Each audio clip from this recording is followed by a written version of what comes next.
Welcome to Rich Tribe. Hey, if you have ever felt trapped or just plain stressed out by your finances, then you are in exactly the right place. Today, we're going to ditch the complicated spreadsheets and the guilt trips, and instead, we're going to build a simple budget that actually puts you back in the driver's seat. Let's jump right in. So here's what we've got on tap. First, we'll get real about why most traditional budgets are basically set up to fail from the start.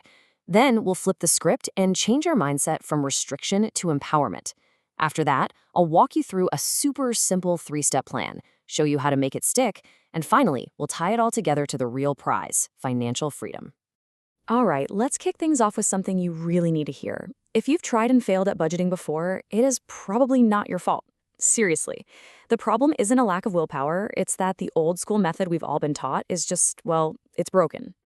I mean, you know the drill, right? You start a brand new budget, you're feeling super motivated, but then a week or two goes by and everything's completely off the rails. And you're just left feeling guilty and defeated.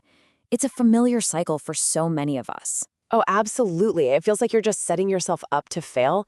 You're trying to track every single coffee, you feel awful about one tiny little impulse buy, and the whole thing just piles more stress onto your life. It is completely exhausting.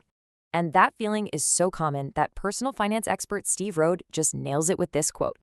A budget can feel like a page of lies, just a list of rules that has zero connection to how you actually live. We're trying to apply this rigid, logical tool to spending, which for most of us is a pretty emotional behavior. You know, when you really get down to it, the problem is that traditional budgeting goes against our very nature. It's like a crash diet. Think about it. It's all about restriction. And what happens when you restrict yourself too much? Sooner or later, you binge. Then comes the guilt, and you're right back where you started. A budget that feels like a punishment is just designed to fail. So, the solution is to completely reframe what a budget is for. This isn't a financial diet, it's a tool that gives you control. And that requires a completely different way of thinking about it. This slide right here, it lays out the exact shift we need to make. We're moving away from that feeling of restriction and towards a feeling of control. We're trading guilt for clarity, complexity for simplicity, and most importantly, punishment for real, actual empowerment. Okay, so what does a budget that's built on empowerment actually look like day to day? It's actually pretty simple. At its heart, a budget is just a plan that gives your money a purpose. It's about making sure your spending lines up with what you really want in life, whether that's saving for a vacation, crushing your debt, or just building up a solid safety net. It's about making your money work for you. And you know what the best part is? Getting there isn't complicated at all. You do not need a crazy spreadsheet with 50 different categories. Let's break down a simple 3-step plan that you can actually use. It all boils down to these 3 things. Number 1, know exactly what money is coming in. Number 2, get an honest look at where it's all going right now. And number 3, start telling it where you want it to go. That is literally it. Let's dig into each one. Okay, step 1 is all about being real with yourself. Don't build your budget around your big gross salary number. Use your take-home pay, the actual amount of money that lands in your bank account after taxes and all that other stuff. That's the real number you have to work with. But hang on, what if you're a freelancer or you work on commission and your income is different every single month? How in the world do you build a plan around something that's so unpredictable? That is a great question. For irregular income, the trick is to create a baseline. Just look back over the last 6 or even 12 months and find your lowest earning month. That number, that becomes your baseline income. Build your budget around that amount, and then any money you make above it is a bonus. You can throw it straight at your biggest financial goals. All right, on to step 2, seeing where your money is actually going. The easiest way to do this is to just split your spending into 2 big buckets. You've got your fixed expenses. These are the predictable bills that are about the same every month, like your rent.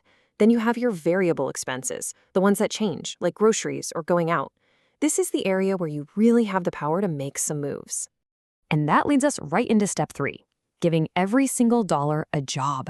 A really simple and powerful way to do this is the 50-30-20 rule. The idea is to aim for about 50% of your take-home pay going to your needs, like housing and utilities. Then 30% goes to your wants, like entertainment. And a really crucial 20% goes directly to savings and paying off debt. But remember, this is just a guide, not a super strict law. So having a plan is great. But making it a real long-term habit, well, that's where the real challenge is, right? So how do we take this plan and turn it into something that actually sticks around? The single most powerful strategy, hands down, is this: pay yourself first.